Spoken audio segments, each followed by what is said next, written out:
একজন চশমাওয়ালা ম্যাম পাইলাম। তো আপনার নাম কি? কি করেন আপনি? কি নাম?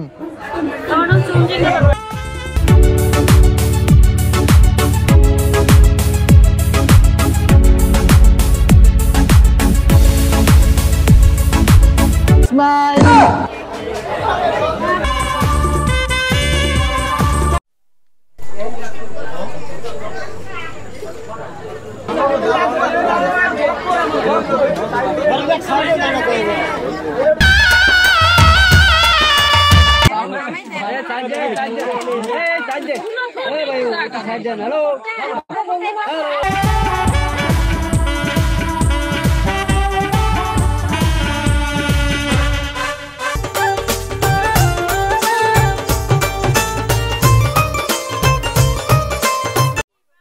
কি অবস্থা? কেমন আছেন?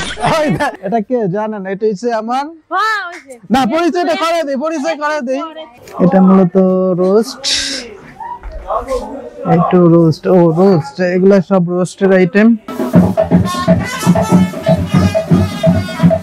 বিবাহ বা বিয়ে হলো একটি প্রচলিত সামাজিক বন্ধন। শেষ বিকেলে বিয়ের মণ্ডপ সাজাতে ব্যস্ত ওরা। কিভাবে আরো সৌন্দর্য তোলা যায় এই বিয়ের মণ্ডপ, আর আমি ব্যস্ত ভিডিও করতে।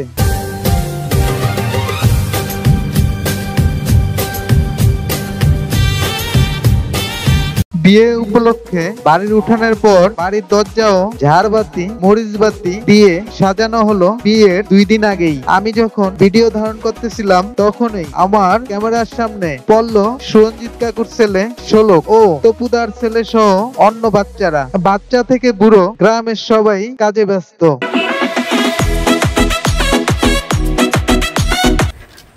এদিকে রান্না বান্না চলতে আছে। এটা ভিডিও তো একটা ভিডিও না, একটা স্মৃতি যে কি রান্না হবে। এটা কি? এটা হচ্ছে খাসির মাংস। বলে কাজের পোলা, যে 103 গায়ে জ্বর নিয়ে সে কাজ করতে আছে। মূলত বিয়ের মণ্ডপ সাজাইতেছে। সবাই যে এরকম একটা স্মার্ট, কাজও সে স্মার্ট। সে দেখা যাচ্ছে যে সবার আগেই দেখা যাচ্ছে যে কোনো কাজ করতে পারদর্শী। আর এই যে কাজ করতেছে ফেসবুকে লাইভে যাওয়ার চেষ্টায়। বিদ্যুৎ না থাকার কারণে জেনারেটর স্টার্ট দেওয়ার পরে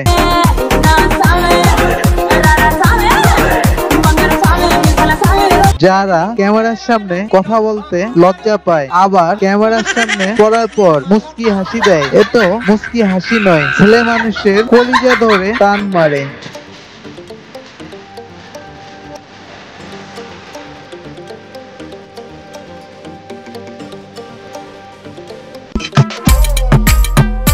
নান্টুদাকে দেখা গেল চেয়ার টেবিল ঠিক করতে।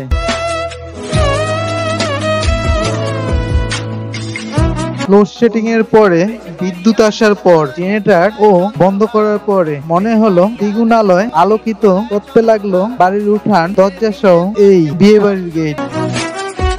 এই বিয়েতে বরযাত্রী হিসেবে যারা আসবে তাদের জন্য মিষ্টি, আপেল, নিমকি ইত্যাদি প্যাক করা হইতেছে।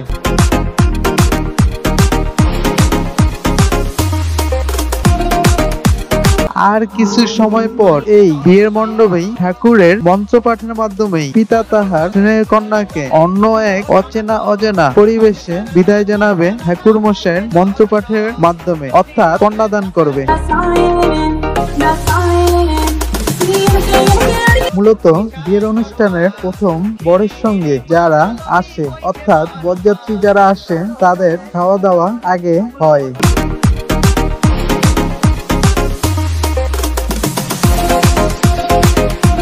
পরে এলাকাবাসী বা গ্রামবাসী খাওয়া দাওয়া হয়। আর এই বিয়েতে হলো উল্টো, আগে ভাগে এলাকাবাসী বা গ্রামবাসী খাওয়া দাওয়া করতেছে। কারণ আছে, কারণ হলো বিয়ের লগ্ন হলো রাত 2টারও পর, আর বরের বাড়িও একটু দূরে, অর্থাৎ বরিশাল চরমোনাইতে বরের বাড়ি। এই বিয়ে বাড়ি থেকে